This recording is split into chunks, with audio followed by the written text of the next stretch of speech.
Negeri kami itu hancur-hancuran, Pak. Tambang di mana-mana, hancur-hancuran, Pak. Negeri kami itu.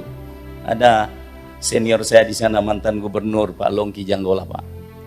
Hancur-hancuran. Itu saya tidak tahu kalau nikelnya habis, daerah itu mungkin adalah daerah hantu. Cuma 222 miliar. Di mana persoalannya? Gubernur nggak bisa masuk, Pak. Para pengusaha ini bilang ini kawasan industri spesial, nggak boleh. Semua berdalih atas izin undasaha industri.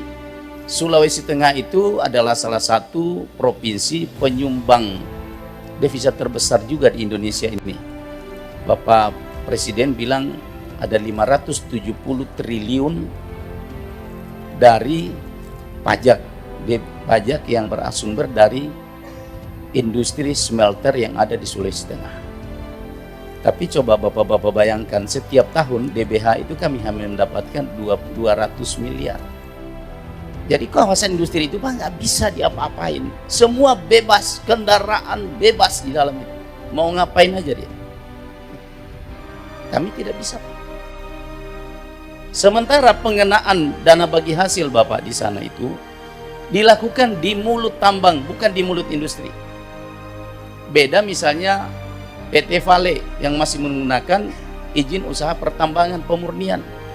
Pengenaan PNBP-nya itu di mulut industri. Sehingga yang dipajak itu adalah nikel matte. Di Morowali yang dipajak itu ore, Pak. Akhirnya apa yang terjadi?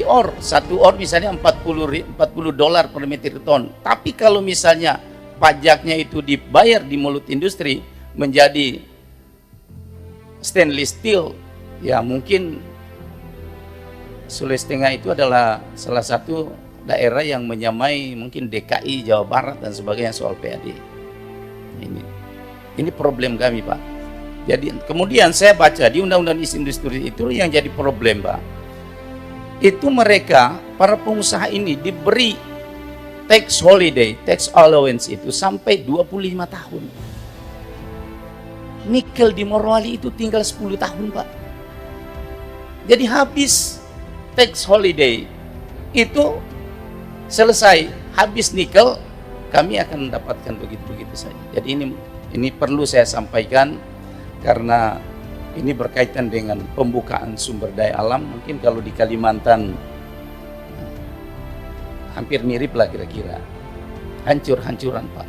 Nah yang ketiga berkaitan tadi yang disampaikan Kang Deddy soal NPWP, Pak. NPWP hampir semua, Pak, sama. Di Morowali itu semua NPWP pengusahanya itu ada di Jakarta. Jadi mereka benar-benar mengambil keuntungan di sana.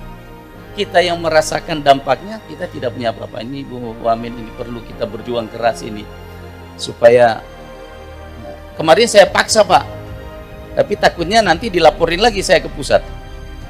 Saya bilang kalau kalian tidak mau membuka perwakilan di Sulawesi Tengah, silahkan angkat kaki. Ini problem kami, Pak. Tapi mereka semua sekarang bilang, gubernur apa-apa sih, biar marah juga nggak ada masalah. Kita nggak ketemu juga, nggak ada juga keperluan kita sama gubernur. Semua perizinan sudah di pusat. Jadi mungkin ini kami titip, Pak, Komisi 2, disayang-sayang lagi para gubernur, Pak.